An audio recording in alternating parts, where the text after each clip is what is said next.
Ju njohim me edicionin informativ të lajmeve. Kjo është Radio 7.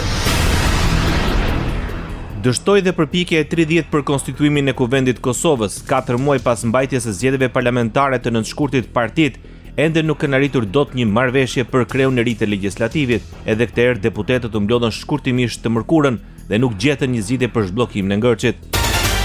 Kryetari i Partisë Demokratike të Kosovës përsëriti gatishmërinë për dalje nga kjo krizë duke votuar një kandidat ose një kandidate tjetër. Pas dështimit të seancës, Memli Krasniqi fajsoi vetëvendosjen me pretendimin se nuk ka shumicën dhe është duke kërkuar që t'ia imponojë vullnetin të zgjedhurve të popullit. A vetmja gjë që besoj është evidente që ai s'ka numra për të bërë kryeministër dhe duke mos mujt me bë veten kryeministër, atëherë po e bllokon kuvendin duke e vendosur Albulena Haxhiun si shtyllën mbrojtëse ku thyhen shtizat, e ky duke arsyetuar që kënë se unë kam votat që ke dim gjithë, edhe ju këtu që jeni çdo 2 ditë bashkë me neve që si ka. Ai mori dhe mundësinë e koalicionit me vetëvendosjen. Zoti Kurti me insistim ka dëshiruar që të ketë një takim për diskutuar për tema ndërkomunale, që realisht është punë e tij. Por në një situatë kur ai vërtet s'merret me asnjë temë në interes qytetarëve, është i mirë për të bërë show e propagandë. Në traditën e shqiptarit është kur vjen edhe i huajit e dera me hap derën dhe momentin që ai ka shkuar në zyrën e zotit Hamza Mitrovic, ne si jemi në hasmëri, normalisht që mirëpritet, se zoti Hamza është një nga të paktit politikanë që vërtet ka ndërtuar vetëm mura, bashkëpunime e komunikimi me të gjithë, duke pas një kontribut drejt për drejt e depolarizimit kësaj skene politike. Ishte Memli Krasniqi.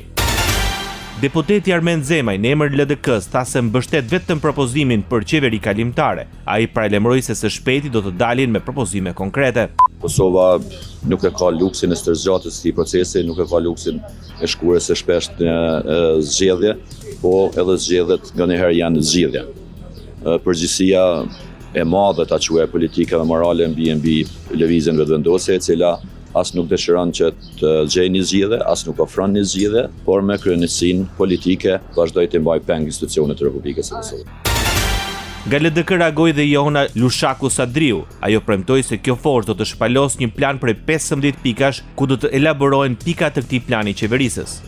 Për qeverinë gjithëpërfshirëse më lejoni t'ju them që nesër Lidhja Demokratike e Kosovës do të shpalos një plan prej 15 pikash ku do të elaboroj idenë dhe prioritetet që do t'i shenim si pjesë e kësaj qeverie për një periudhë të caktuar. Andaj me këtë rast ju ftoj nesër në selinë qendrore të LDK-s që të jeni dëshmitar të prezantimit të këtij plani.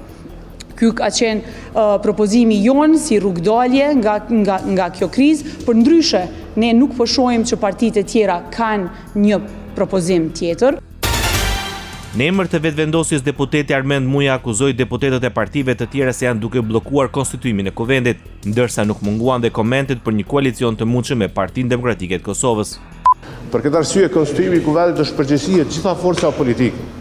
Nuk thot askund kushtetuta jonë që gjithë kryesia e Kuvendit takon fituesit.